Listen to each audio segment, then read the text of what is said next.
ভিতরেও লড়াই হবে, বাইরেও লড়াই হবে। বিজেপির ক্ষমতা থাকলে করুক না, ওয়ান নেশন ওয়ান ইলেকশন। কোথায়? Constitutional amendment. আপনার তো মেজরিটি নেই, আপনি মানুষকে বিভ্রান্ত করতে চাইছেন। আপনি একদিকে ইলেকশন কমিশনকে লাগাচ্ছেন, আর একদিকে এনফোর্সমেন্ট ডাইরেক্টরকে লাগাচ্ছেন। ই স্কোয়ার। একটা ই হচ্ছে ইলেকশন কমিশন, আর একটা ই হচ্ছে এনফোর্সমেন্ট ডিরেক্টরেট। একটা ইডিকে লাগিয়ে আপনি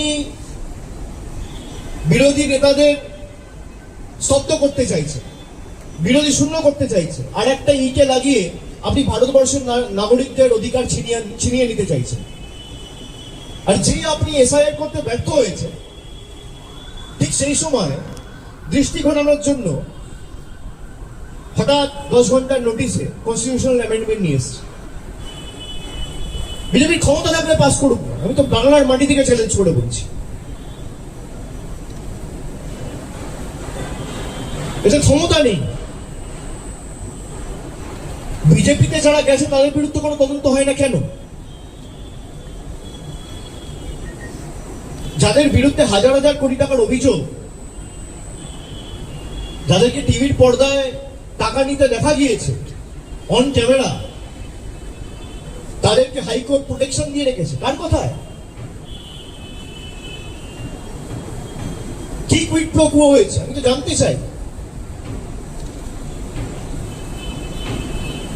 তারা পুলিশকে মহিলাদের যে ভাষায় যে কটূক্তি করছে, কার্যত যে ভাষায় আক্রমণ করছে, তারপরে হাইকোর্ট নীরব কেন? ডিলটা কি?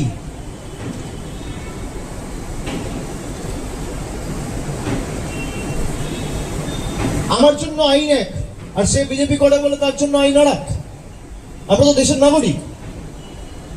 গুজরাট, উত্তরপ্রদেশ, মধ্যপ্রদেশ, বাংলা, যে যেখানে থাকুন না কেন, আইন তো সর্বত্র এক হওয়া উচিত। বিজেপিতে যারা গেছে তারা তো সব থেকে বেশি দুর্নীতিগ্রস্ত। আমি তো নাম বলছি আপনাকে।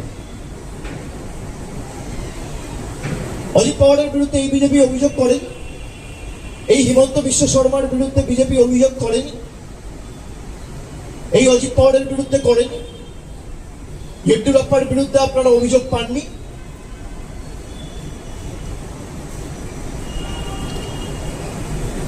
কোথায় তদন্ত হয়েছে এদের বিরুদ্ধে?